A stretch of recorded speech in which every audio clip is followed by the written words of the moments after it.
بریم 10 تا از ثروتمندترین افراد جهان رو ببینیم. 10.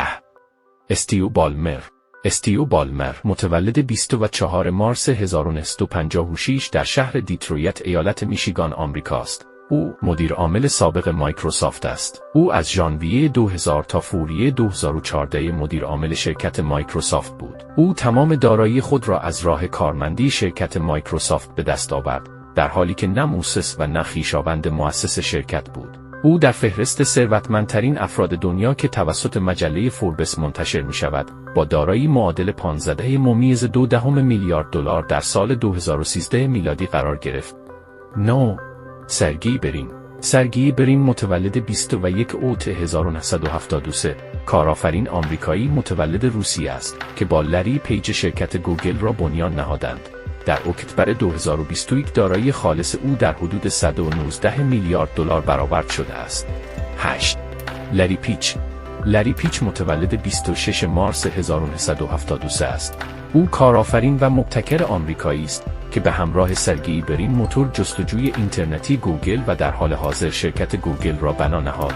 در 4 آوریل 2011 پس از استعفای اریک اشمیت، لری پیج مدیر عامل اجرایی گوگل شد. لری پیج در سال 2021 با دارایی 123 میلیارد دلار یکی از ثروتمندترین افراد جهان قرار گرفت.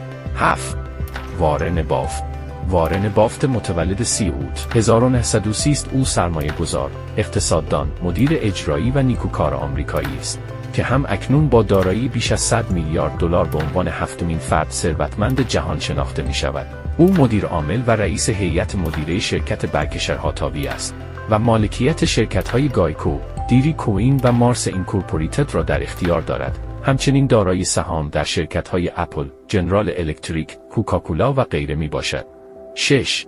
بیل گیتس متولد 28 اکتبر 1955 در سیاتل است. او برنامه‌نویس، کارآفرین، بازرگان، سرمایه‌دار، نیکوکار و مدیر ارشد اجرایی آمریکایی است که در سال 1975 با مشارکت پل آلن شرکت مایکروسافت را بنیان گذاشت. وی تا دسامبر 2022 با تخمین دارایی خالص 107 میلیارد دلار به عنوان 6مین فرد ثروتمند جهان شناخته شد.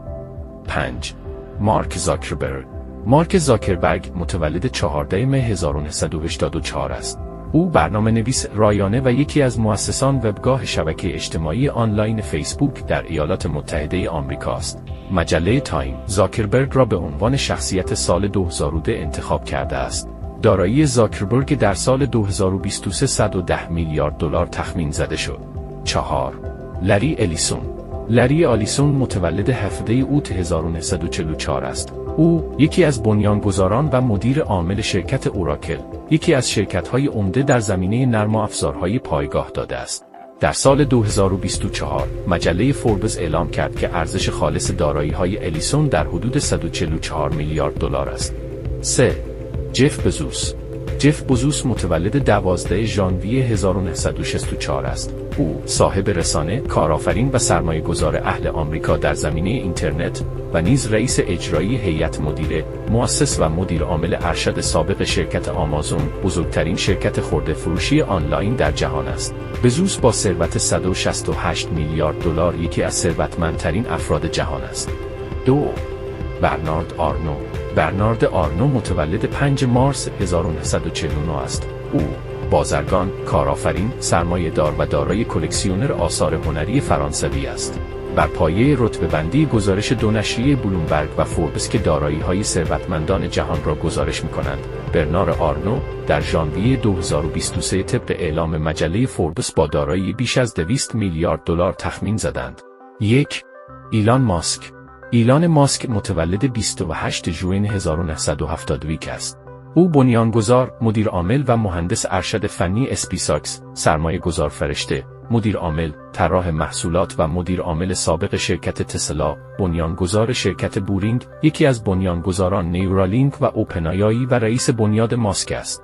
دارایی خالص تخمینی او بر اساس شاخص میلیاردرهای فوربس 214 میلیارد دلار است.